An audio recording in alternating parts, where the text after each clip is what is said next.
One of the things we have really been trying to do is engage folks in our city in a dialogue about what their aspirations are and about what we can do together to make Baltimore the place that we all aspire it to be. And we asked people all across Baltimore a series of questions.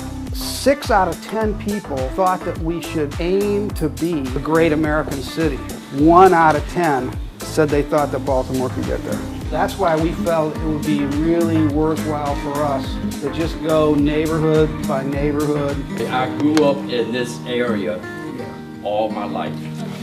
I've seen the changes from day one. I would wave the magic wand to change the thought process and the attitude of everyone in the city. You have to have hope. You have to have something to give you hope. We've got children in our communities that see hopelessness. Yes. We have a systemic issue. There are 37,000 plus residents in this Park Heights neighborhood. We done gave out a lot of free money over the years. It's time for the residents in this community to say enough is enough. Somebody at high level did the answer, hey, there was $70 million put in Park Heights, or we think that this amount of money came in. What happened to it? Who's responsible for making sure that something really gets done with that money? Money is being poured in, but there is never a plan, and there's never an evaluation of how the monies are being spent. You need to get a copy of that spending plan for the slots money, so that we come together, develop a plan, implement, and demand to be heard. We got to demand it. We stand up now and make the stride to get Baltimore back its pride. The issues regarding our young people are not being addressed. Our young people not getting the proper physical and mental health that they need. Performing arts, fine arts. You know, the things they used to get in school, they don't get anymore. I grew up in the projects with color homes. But we always have recreation. You got a place to go after school. Oh, let's stay on the first. There's nothing to do and no place to go. The fair student funding, there's nothing fair about it.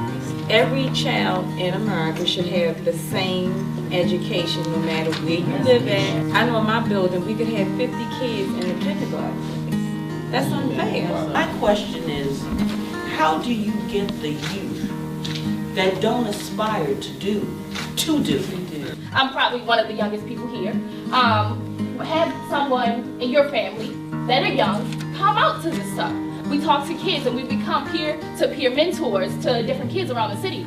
So I have a lot of kids that are under me and that ask me questions about how did I get involved and how do I do these things. And I'm not old at all. If we give that type of leadership, that type of mentor, that these kids you can do the same thing that I'm doing, and you can lead the city onto another level. Young people need to talk to young people. I'm too old to tell them anything, but if she tells them, they will hear her. Let young people run the conversation because they know what to talk about and they know how to engage it. Frederick Douglass said that it is easier to mold and shape children than it is to fix broken men.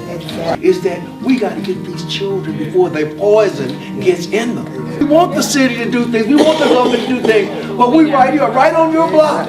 Right on your block, there are children you know their parents probably can't even feed them. So you might know, baby, you had dinner, you had lunch or something, come on in, let me read this story to you. See how they read. If we start doing that, it's going to make all the difference in the world in our children. Because this next generation is going to have to change, otherwise we are lost. Kids that are unmotivated, you got to capture their imagination somehow. You got to capture their imagination with a promise and something that they can do. Years ago, you had General Motors, you had Westinghouse. I worked at that plant still. A person with little education who dropped out of school, he get a job at these plants. So these young people get out here now, and they can't find a halfway to do it. I think that's one of the things that we've been thinking hard about. How do you create certifications for kids coming out of high school? They don't have to go to a 2-year college, they don't have to go to a 4-year college, they got a job right out of the box. If I could wave a magic wand, help young people to be entrepreneurs, legal entrepreneurs. There's a way in which you can create your own business and support your community. And it doesn't require a 9-to-5. Find out what your talent is and use your talent to help you support your family. There's a lot of work to do right here in this community. So if there's a contract or something to be built in this community, use the people in the community and let it be a community-run business. so we can keep capital in our own community. January 17th, 2015, we are having a job preparedness workshop for youth 14 to 21. We got with Applebee's, Utz, and a couple other companies. We got the Downtown Cultural Arts Center to donate the building, set up an area, and do workshops through the whole building. Tell them what they got to do to work for your company. Because I'm challenging them.